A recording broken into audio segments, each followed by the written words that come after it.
तो क्या मेरा पीआर रिजेक्ट हुआ है? गाइस, मेरा पीआर रिजेक्ट नहीं हुआ है। मैं इस वीडियो को लेके आया हूँ क्योंकि मैं चाहता हूँ कि लोगों तक ये बात पहुँचे कि नंबर 1 रीज़न जो है परमानेंट रेसिडेंसी की प्रोफाइल का रिजेक्शन का, वो ये है कि जब आप वर्क एक्सपीरियंस आप जो शो करते हो अपनी एक्सप्रेस एंट्री प्रोफाइल में, उसके लिए आपको अगेंस्ट में प्रूफ सबमिट करने पड़ते हैं। उसका एक फॉर्मेट होता है और क्या-क्या डॉक्यूमेंट सबमिट करो ताकि वीज़ा ऑफिसर उस पॉइंट पे आके अटके नहीं और आपकी प्रोफाइल बहुत ईज़िली आगे बढ़ जाए। तो इस वीडियो में आपको स्टेप बाय स्टेप सारी चीज़ें बताऊँगा। Please stay on this video and have get information. तो मेरे एक्सपीरियंस है जो मैंने खुद किए विदाउट टेकिंग एनी हेल्प, वो मैं आपके साथ शेयर करूँगा। तो आइए स्टार्ट करते हैं ये वीडियो। गाइस, जो एक्सपीरियंस लेटर का जो फॉर्मेट होगा उस फॉर्मेट की बात कर लेते हैं।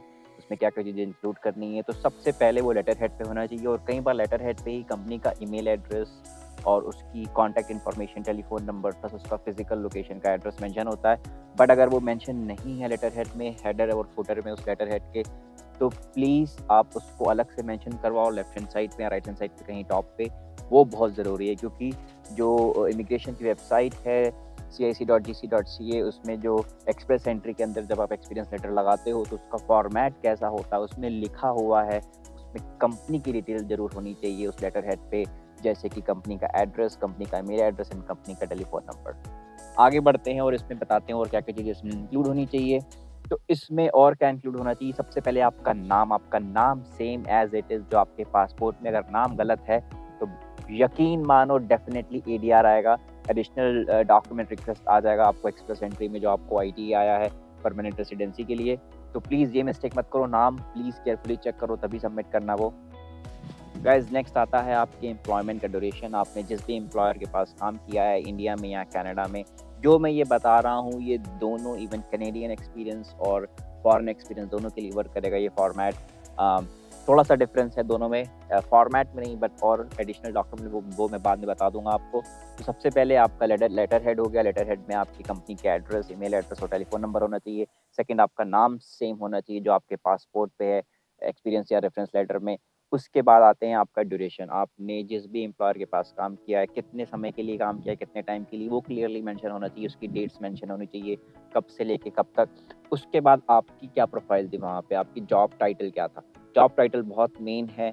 जॉब टाइटल है, आपने मान लीजिए 3 साल काम किया, अगर अलग-अलग जॉब टाइटल में काम किया है इन द सेम डोमेन, तो आप एक ही रोल्स एंड रिस्पॉन्सिबिलिटीज़ जब नीचे ऐड करोगे तो एक ही कर सकते हो। लेकिन हाँ, अगर आपकी रोल्स एंड रिस्पॉन्सिबिलिटीज़ डिफरेंट थी अलग-अलग प्रोफाइल के हिसाब से, तो आपको वो अलग-अलग ही मेंशन करनी पड़ेगी। तो ड्यूरेशन हो गया, आपकी जॉब टाइटल हो गया। अब आपको इसमें और ये मेंशन करना आपका एम्प्लॉयमेंट कैसा था, आप फुल टाइम थे, पार्ट टाइम थे। फुल टाइम थे तो कितने आवर्स पर वीक करते थे या कितने आवर्स पर मंथ करते थे, और अगर आप पार्ट टाइम थे तो भी आपको मेंशन करना पड़ेगा। तो आपका जो टोटल एक्सपीरियंस है उसका आधा करके वो फुल टाइम माना जाएगा। तो जैसे मान लीजिए आपने 2 साल पार्ट टाइम किया है तो वो 1 साल फुल टाइम माना जाएगा। इसके बाद जो इम्पोर्टेंट चीज़ आती है वो है कि आपके जो पे स्केल था, जो आपको रिम्यूनरेशन था वो क्या था? आपको अगर बाई वीकली मिलता था, वीकली मिलता था या मंथली मिलता था, तो वो आपको आवरली आपका उसका रेट क्या था? जैसे इंडिया से जो बहुत लोग experience letter, foreign experience letter बनवाते हैं, तो जनरली मंथली ही होता है। तो आपकी मंथली टोटल मंथली आपको कितना मिलता था प्लस आपका ईयरली पैकेज कितना था विद बेनिफिट्स, वो सब आप मेंशन कर दो। गाइस, नेक्स्ट पॉइंट है रोल्स एंड रिस्पॉन्सिबिलिटीज। इस रेफरेंस लेटर में रोल्स एंड रिस्पॉन्सिबिलिटीज बहुत इंपॉर्टेंट है।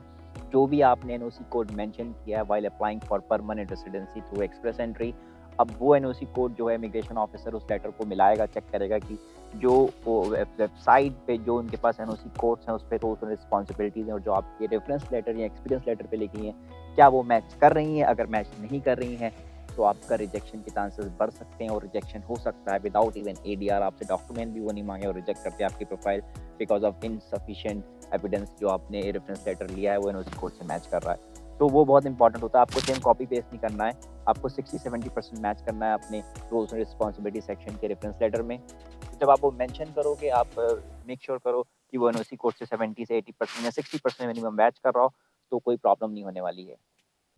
गाइस, जो जो लास्ट पॉइंट है, जिसने भी वो लेटर बनाया है, एचआर ने, आपके सुपरवाइजर ने, आपके मैनेजर ने, हेड ऑफ द डिपार्टमेंट में, आपको क्या करना है एट द एंड में, लेटर जब पूरा कंप्लीट हो जाएगा रोल्स एंड रिस्पॉन्सिबिलिटीज के बाद, आपको उसका डेजिग्नेशन, उसका टाइटल होना चाहिए, उसका कॉन्टैक्ट इन्फॉर्मेशन होना चाहिए। इन केस इमिग्रेशन ऑफिसर अगर चाहता है, जिसने ये लेटर बना के दिया है, उसको कुछ क्वेश्चंस हैं तो वो उस बंदे के ईमेल पे या फ़ोन पे कॉल करके या फिर ईमेल करके कंफर्म कर सके। एक चीज़ और इस लेटर में इम्पोर्टेंट है, वो है जब आपका लेटर पूरा तैयार हो जाता है, उसमें अगर कंपनी का सील है प्लस जिसने बनाया है उसका साइन है, इट गिव्स ऑथेंटिसिटी की एक ऑथेंटिक लेटर लगता है कि ये एक ऑथेंटिक लेटर है, तो इमिग्रेशन ऑफिसर के मन में कोई डाउट नहीं रह जाता। तो प्लीज़ मेक श्योर करो गाइस कि उसमें सील और साइन ज़रूर हो, जिसने भी वो लेटर बनाया उसका साइन और कंपनी का सील हो।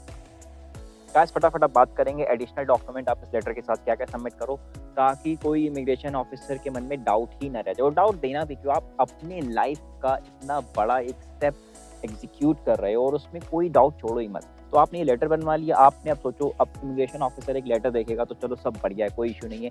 उसके बाद भी अगर उसके मन में डाउट आएगा तो क्या माँगेगा आपसे एडिशनल डॉक्यूमेंट में? आपकी सैलरी स्लिप माँग सकता है, आपकी बैंकिंग स्टेटमेंट माँग सकता है, जो भी आपने ड्यूरेशन मेंशन किया है, डज़न्ट मैटर फॉरेन हो या फिर कैनेडियन एक्सपीरियंस हो, या फिर वो आपसे इनकम टैक्स रिटर्न के पेपर्स माँग सकता है। तो प्लीज़ मैंने जो किया था और मैं सबसे यही बोलूँगा कि यही करो, आप सबसे पहले ये लेटर सबमिट करो, जो सही फॉर्मेट मैंने बताया है। उसके बाद आप इसके साथ सैलरी स्लिप लगाओ लास्ट 6 मंथ की या 3 मंथ्स की, जो भी आपके पास अवेलेबल है। इनकम टैक्स रिटर्न अगर आपने इंडिया में या पाकिस्तान में कहीं पे भी अगर आपने किया है, प्लीज़ इनकम टैक्स रिटर्न के डॉक्यूमेंट लगा देना। वो एक मेक श्योर एक ऑथेंटिसिटी होती है, एक मेक श्योर करता है कि आपका जो लेटर है बिल्कुल ऑथेंटिक है और आपने काम किया है। इमिग्रेशन ऑफिसर के दिमाग में कोई भी डाउट नहीं रह जाता और बहुत ईज़िली प्रोसेस हो जाता है ये जो जब इमिग्रेशन ऑफिसर रिव्यू कर रहा होता है आपका एक्सपीरियंस, तो बहुत ईज़िली ये स्टेप क्लियर हो जाता है और आप नेक्स्ट स्टेप की तरफ बढ़ जाते हो। जिन्होंने इनकम टैक्स रिटर्न फाइल नहीं किया उनके लिए एक ऑप्शन और है। हर कंपनी जो जो भी आपको सैलरी देती है, जो अच्छी कंपनीज़ है, ऑथेंटिक कंपनीज़ है, इवन छोटी कंपनीज़ भी इवन इंडिया में जो भी आपको एम्प्लॉयमेंट दे रही हैं, वो अगर आप इनकम टैक्स रिटर्न फाइल नहीं भी करते हो, तो वो हर साल इनकम टैक्स डिपार्टमेंट को बताते हैं कि हमने इस बंदे को इतना पे किया है, ठीक है? क्योंकि उसमें से भी वो कुछ डिडक्शन करते हैं इनकम टैक्स के आपकी सैलरी में से, तो उसके लिए वो फॉर्म 16 जनरेट करते हैं। अगर आपके पास इनकम टैक्स रिटर्न वाला नहीं है डॉक्यूमेंट, तो फॉर्म 16 अपने एम्प्लॉयर से माँगो, उनके पास कहीं न कहीं डेटाबेस में वो होगा, डेफ़िनेट है। फॉर्म 16 की एक ऑथेंटिक डॉक्यूमेंट है इनकम टैक्स के लिए, तो फॉर्म 16 को ही लोग क्या करते हैं यूज़ करके फिर इनकम टैक्स अपना फाइल करते हैं। जैसे कनाडा में T4 यूज़ करके अपना इनकम टैक्स फाइल करते हैं। सो T4 और फॉर्म 16 ऑलमोस्ट सेम चीज़ है। इंडिया में फॉर्म 16 है और कनाडा में T4 है। तो फॉर्म 16 यूज़ करो गाइज़, अगर आपके पास इनकम टैक्स रिटर्न का डॉक्यूमेंट नहीं है। अब मैं बात कर लेता हूँ कैनेडियन एक्सपीरियंस क्लास की, जो कनाडा में एक्सपीरियंस अपना लगाते हैं 1 साल का, 2 साल का। उसमें सिंपल आप यही फॉर्मेट यूज़ कर सकते हो। अगर आपका एम्प्लॉयर ये नहीं दे रहा है, तो आप अपना T4 यूज़ करो और अपनी सैलरी स्लिप यूज़ करो और अपने कोलीग से या सुपरवाइज़र से एक लेटर ले लो कि आपने क्या-क्या काम किया है। और डज़न्ट मैटर अगर वो लेटर हेड पे नहीं है, एक नॉर्मल पेज पे भी है, वो चल जाएगा, बट उसके साथ आपको सपोर्टिव डॉक्यूमेंट बहुत ज़रूरी हैं। T4 और आपकी सैलरी स्लिप या बैंकिंग स्टेटमेंट, इन सब से आपकी ऑथेंटिसिटी अप्रूव होती है और ये प्रूव होता है कि आपने सही डॉक्यूमेंट लगाए हैं और आपका इमिग्रेशन ऑफिसर बहुत ईज़िली आपकी फाइल्स को लेके आगे बढ़ता है और आपकी file towards the PR residency approval की ओर बढ़ती है। Please guys use all these kind of format and information while applying your permanent residency through express entry. ये सारी बातें ध्यान में रखो while giving the document for express entry के जो आपने एनओसी कोर्स लगाए हैं, वर्क हिस्ट्री लगाई है, उसका जो एक्सपीरियंस लेटर का फॉर्मेट है, सीसी कैनेडियन एक्सपीरियंस क्लास और फॉरेन एक्सपीरियंस दोनों के लिए फॉर्मेट काम आएगा। सपोर्टिव डॉक्यूमेंट्स प्लीज़ लगाओ, जैसे कि आप अगर फॉरेन एक्सपीरियंस लगा रहे हो तो उसमें सपोर्टिव डॉक्यूमेंट में सैलरी स्लिप ज़रूर लगाओ, उसमें अपना इनकम टैक्स रिटर्न लगाओ, नहीं तो फॉर्म 16 लगाओ। और अगर कैनेडियन एक्सपीरियंस लगा रहे हो तो उसमें T4 और सैलरी स्लिप लगाओ। और अगर एम्प्लॉयर नहीं दे रहा है तो किसी कोलीग से या फिर किसी सुपरवाइज़र से प्लीज़ कोई डॉक्यूमेंट ले लो। और इसके अलावा अगर आपको कनाडा में या फिर इवन इंडिया में या फिर किसी फॉरेन एक्सपीरियंस में अगर आपको डॉक्यूमेंट नहीं मिल रहा है, तो आपने एम्प्लॉयर को अगर ईमेल किया है और वो नहीं दे रहा, उसका आप स्क्रीनशॉट लगा सकते हो या एम्प्लॉयर का जवाब आया कि वो नहीं देगा बिकॉज़ ऑफ सम रीज़न, वो आप लगा सकते हो। बट सपोर्टिव डॉक्यूमेंट के बिना अप्रूवल नहीं मिलेगा यहाँ पे आपको।